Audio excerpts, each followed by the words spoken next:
नमस्कार, मैं हूं आशीष और स्वागत करता हूं आपका इंग्लिश ट्यूटोरियल आशीष सर पर।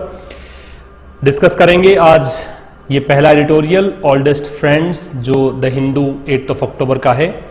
तो ओल्डेस्ट फ्रेंड्स दोस्तों यहां पे इसका मतलब है सबसे पुराने मित्र। India needs to stand firm on its deep engagement with Russia in coming months. Bharat को आवश्यकता है कि वो दृढ़ता से खड़ा रहे ऑन इट्स डीप एंगेजमेंट, बड़ी गहरी जड़ें रखे, एंगेज्ड रहे रशिया के साथ में आने वाले महीनों में। तो इसके बारे में डिस्कशन स्टार्ट करना है। सबसे पहले ग्रामर की अगर बात करें हम तो इंडिया नीड्स, इंडिया सिंगुलर इसलिए नीड्स है। अगर यही इंडिया टीम का नाम होता तो यहां पे प्लूरल आता। काफी बार आपने देखा होगा इंडिया विन बाय 8 विकेट्स, तो वहां पे विन्स नहीं आता है, विन क्योंकि वो टीम का नाम होता है। इससे आगे देखिएगा इंडिया रशिया समिट्स, भारत और रशिया के बीच में जो शिखर वार्ता है, समिट्स लिख लीजिएगा, शिखर वार्ता को बोलते हैं। Have traditionally been short on time and ceremony and big on productivity. जब भी कभी भारत और रशिया की शिखर वार्ताएं हुई हैं वो पारंपरिक रूप से बहुत कम समय के लिए होती हैं, इतनी सेरेमोनियल नहीं होती हैं, इतना बड़ा उत्सव मतलब सेरेमनी नहीं होती, लेकिन प्रोडक्टिविटी जो है बहुत ज़्यादा होती है। Russian President Vladimir Putin's 22-hour visit to Delhi last week was no exception. No exception का मतलब है ये भी कुछ ऐसा ही था, सिमिलर था, लिख लीजिएगा। No exception है ये एक फ्रेज है, इसका मतलब है सिमिलर होना, वैसा ही होना।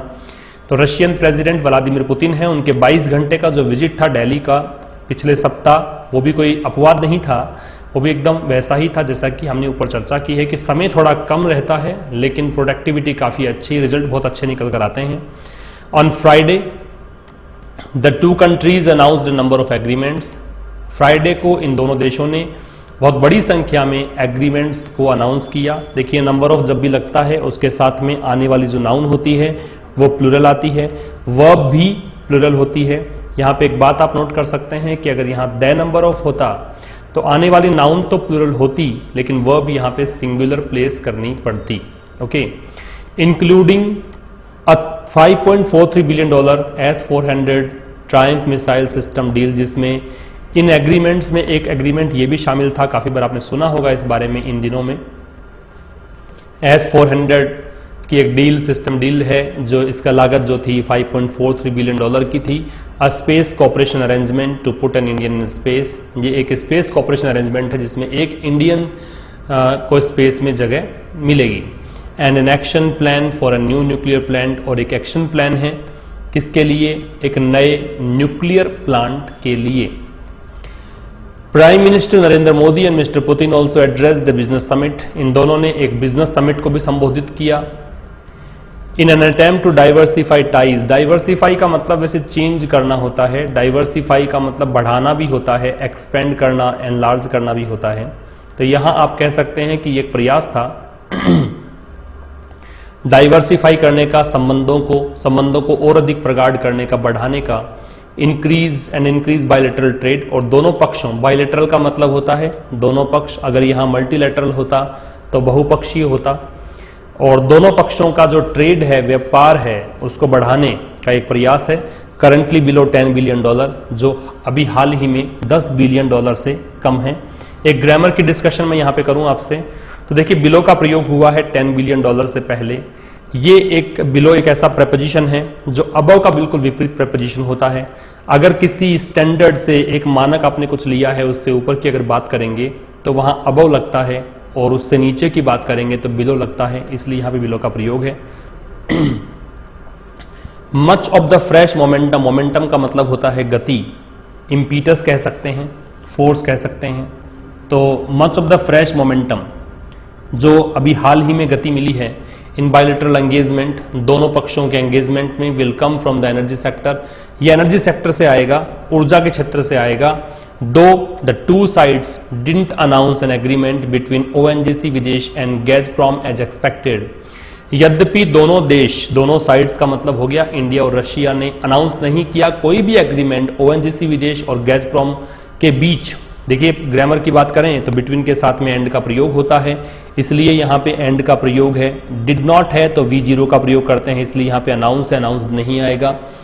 जैसा कि आशा की गई थी several billions of dollars worth of investment and energy deals are in the pipeline. In the pipeline का मतलब नोट कर लीजिएगा, in the pipeline का मतलब है in progress, जो कि प्रगतिशील हैं, बढ़ रहे हैं ये डील्स, आगे प्रगति की संभावना है।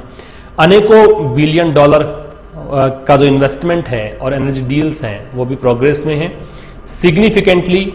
सिग्निफिकेंटली का मतलब हो गया महत्वपूर्ण तौर पर। The agreements discussed during Putin's visit have geopolitical implications. Implications का मतलब निहित अर्थ आप कह सकते हैं, इम्प्लीकेशन का मतलब आप कह सकते हैं पॉसिबल फ्यूचर इफेक्ट और रिजल्ट, तो रिजल्ट के लिए भी यूज कर सकते हैं आप।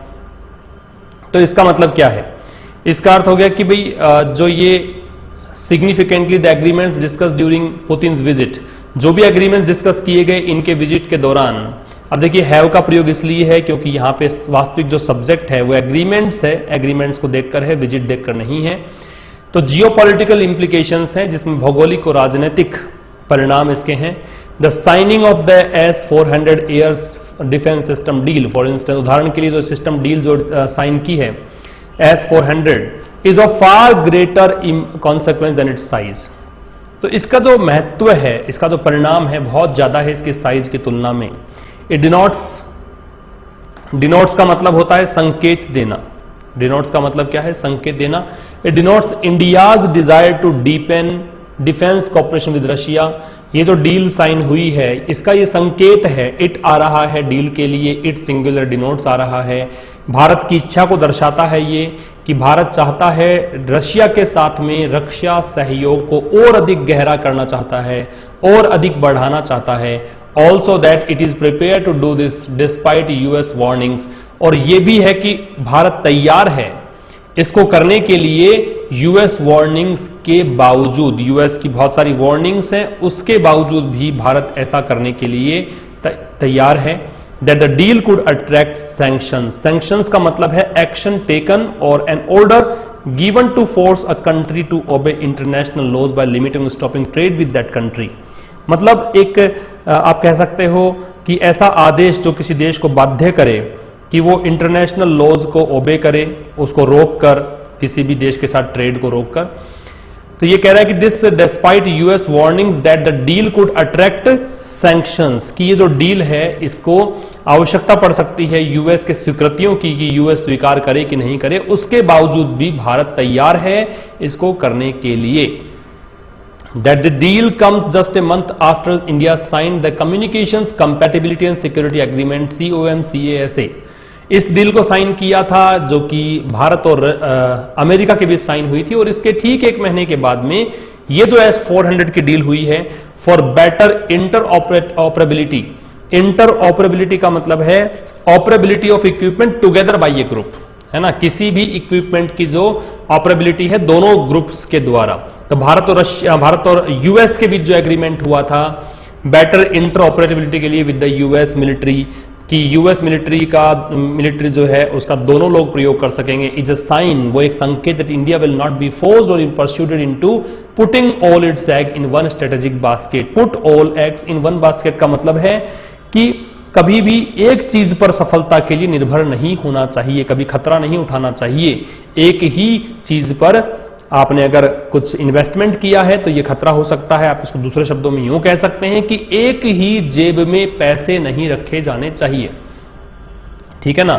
तो ये जो डील थी ना, इससे क्या है कि that India will not be forced in pursuit into putting all it's eggs in one strategic basket. इससे ये नतीजा निकलता है कि अब देखिए एक महीने पहले ही भारत और यूएस के बीच डील हुई थी, अभी भारत ने डील की है रशिया के साथ में। इसका सीधा सा मतलब है कि भारत को फोर्स नहीं किया जाएगा या मनाया नहीं जाएगा कि भाई वो एक ही दिशा में सोचे, एक ही चीज पर इन्वेस्टमेंट करे।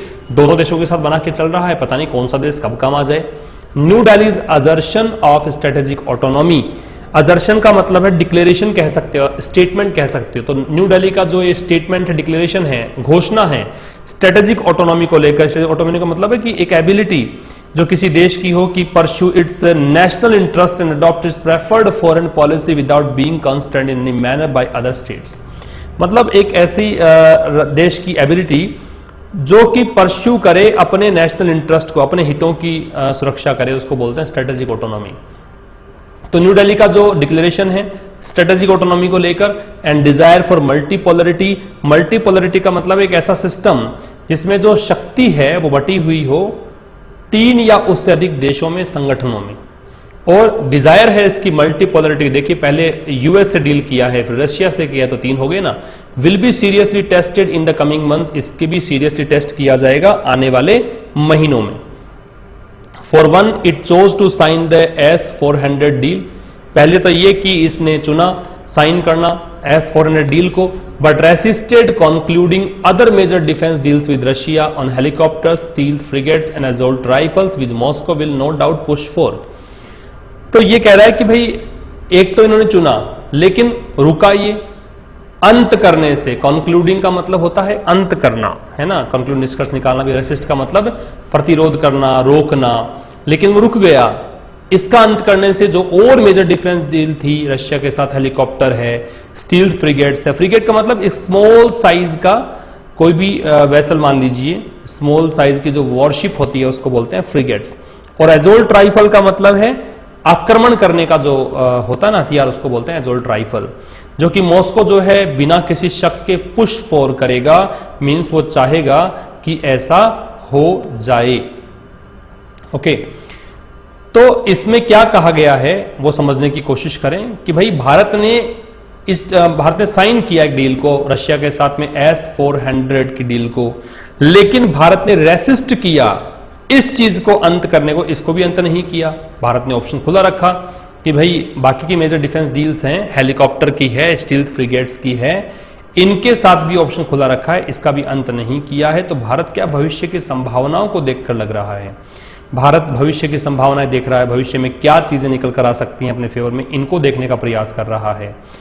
पुश फॉर जो वर्ड है इसका मतलब देखिए, पुश है धकेलना होता है, फोर है, पुश फॉर का मतलब हो गया कि भी किसी चीज के लिए अगर आप प्रयास करें, try hard to get something, है ना, जो कि मॉस्को जो है, मॉस्को मतलब रशिया की राजधानी की बात कर रहा है, जो प्रयास करेगा, भरसक प्रयत्न करेगा कि ऐसा हो जाए। ओके, तो ये हमने देखा यहां तक। अब देखिएगा, more defence deals with Russia will make it increasingly difficult for the US. यदि और अधिक डील्स करें, डिफेंस डील रशिया के साथ में, तो ये बहुत ज्यादा डिफिकल्ट हो जाएगा यूएस के लिए to give India waiver from sanctions under CAATS legislation aimed at curtailing defence energy dealings with Russia, Iran and North Korea. तो देखिए, वेवर का मतलब होता है रिनंसिएशन कह सकते हो, अबेंडनमेंट त्याग कह सकते हो, है ना, या रिजेक्शन कह सकते हो। तो और अधिक अगर डील करेगा रशिया के साथ में, तो ये यूएस के लिए बहुत मुश्किल हो जाएगा to give India waiver from sanctions under CAATSA, कि भारत को वो छोड़ दे या फिर छूट दे दे उन सैंक्शंस से, इसके तहत जिसका जो नियम है ना, जिसका जो कानून है, लेजिस्लेशन मतलब विधेयक है, कानून है, उसका लक्ष्य एम्ड के साथ में एट लगता है, प्रेपोजिशन इसलिए ING लगता है। कर्टेल का मतलब होता है काट छांट करना, जिसका एक ही है कि भाई उसका जो विधेयक है वो लक्ष्य रखता है कि काट छांट करेगा डिफेंस और एनर्जी डीलिंग्स में रशिया के साथ, ईरान के साथ और नॉर्थ कोरिया के साथ। Washington has already reacted to the S-400 deal, Washington ने प्रतिक्रिया दी है इस बारे में। क्या प्रतिक्रिया दी है? Making it clear that any waiver will not be on a country basis, की कोई भी जो वेवर है, कोई भी रिनेंशिएशन है, रिजेक्शन है, वो कंट्री बेसिस पर नहीं होगा, लेकिन ट्रांजैक्शन बाय ट्रांजैक्शन बेसिस पर होगा। ग्रामर की बात करते हैं, दो एक जैसी नाउन हो, प्रेपोजिशन बीच में हो, दोनों नाउन एक जैसी होंगी, सिंगुलर आ रही हैं, इस बेसिस पर होगा। इन एनी केस, किसी भी केस में एक्सेप्टिंग अ वेवर, अगर रिजेक्शन को एक्सेप्ट करता है, will implicitly commit India to reducing its intake of Russian military hardware. तो इसमें देखिए क्या होगा, इम्प्लिसिटली का मतलब है टोटली, पूर्णतया।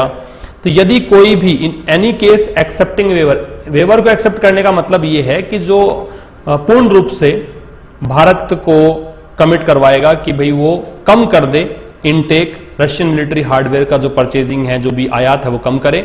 Both on CAATSA and the US proposed sanctions on Iran that go into force on November 4, India will need to make some tough decisions। दोनों ही चीजें, चाहे CAATSA हो या US का जो प्रपोज सैंक्शंस हैं, देखिए प्रपोज यहाँ पे एडजेक्टिव का काम करेगा क्योंकि ये यहाँ पे नाउन है। तो यूएस का जो प्रस्तावित सैंक्शंस हैं ईरान को लेकर, जो कि 4 नवंबर से लागू हो जाएगा, भारत को आवश्यकता पड़ेगी कुछ सख्त निर्णय लेने की। It is one thing to reinforce long standing and close friendship as mister Modi did during his annual summit with the Russian president this month. तो एक तो ये चीज रहेगी कि फिर से स्ट्रेंथन करना, रीइंफोर्स का मतलब होता है स्ट्रेंथन करना, मजबूत करना, जो काफी लंबे से समय से चली आ रही है, नजदीकी दोस्ती है, जैसा कि मिस्टर मोदी ने किया था अपनी वार्षिक जो समिट थी रशियन प्रेसिडेंट के साथ इस महीने, और ईरानियन प्रेसिडेंट के साथ पहले इस साल में शुरुआती क्षणों में, और यूएस प्रेसिडेंट के साथ में पिछले साल। The situation can be much more complex, तो सिचुएशन और अधिक जटिल बन सकती है when friends expect you to choose between them, जब फ्रेंड्स ये चाहें कि हम में से कोई एक चुने। देखिए सारी स्थितियां, भारत ने क्या किया है, लड्डू अपने हाथ में रखा है, दोनों लड्डू अपने हाथ में रखे हैं। यूएस के साथ भी बिगाड़ नहीं रहा है, रशिया के साथ भी अपने डिफेंस डील को साइन करके प्रगाढ़ करने की कोशिश कर रहा है, ईरान के साथ भी प्रगाढ़ कर रहा है। तो भारत हर दिशा में अपना सामरिक महत्व देख रहा है। तो ये दोस्तों हमने 8 अक्टूबर का एडिटोरियल डिस्कस किया है। Thank you very much for watching this one. Like करिए, शेयर करिए, सब्सक्राइब कीजिए और जुड़े रहें, क्योंकि बहुत सारे आकर्षक, बहुत सारे रोमांचक वीडियोस आप तक मैं लेकर आता रहूंगा। Thanks a lot for watching this one. Good luck.